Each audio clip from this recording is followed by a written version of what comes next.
Another technique that can help you expand the stitches that you already know from beginning embroidery and use with the stitches that we'll learn in this class is called laced stitches. And in this, we lace a different thread back and forth underneath the line of stitches. So here I've done kind of a looping bit of thread underneath this row of back stitches. Here I've just laced it back and forth, and it's just slipped underneath these stitches with a separate needle after you work it. Here I've done 2 rows like this, but because they are opposing, they end up forming little circles around the stitches.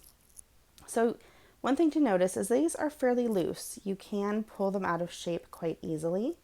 So this is great for a surface technique when maybe you're going to frame something, but not necessarily for a piece you're going to wear. If you were going to wear it and wanted them to stay in place, I might do a separate straight stitch at each point where you really wanted to anchor that, just to help hold that design there.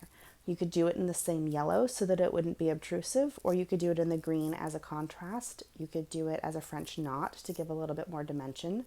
This is a way that you can take those stitches you already know and start layering them together so that you can get more complex borders. You can do some really fun things with them and just express yourself creatively with your embroidery.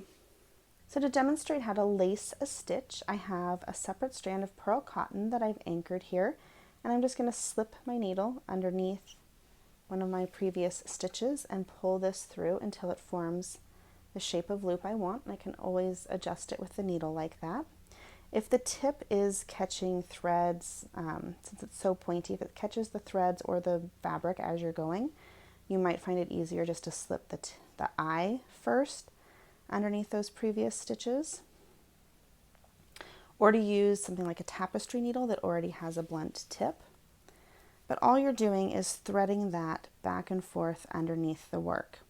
Now, one of the reasons that I'm using a pearl cotton here is because you can see with 2 strands of embroidery floss, they can get separated from each other, and that's just takes something that's a little bit fiddly and makes it even more fiddly to keep them in line. So you might have better effects with just a stronger strand of thread like a pearl cotton, but it is just as simple as slipping it back and forth underneath your previous stitches in whatever pattern you would like to follow. And that is how you do a laced stitch.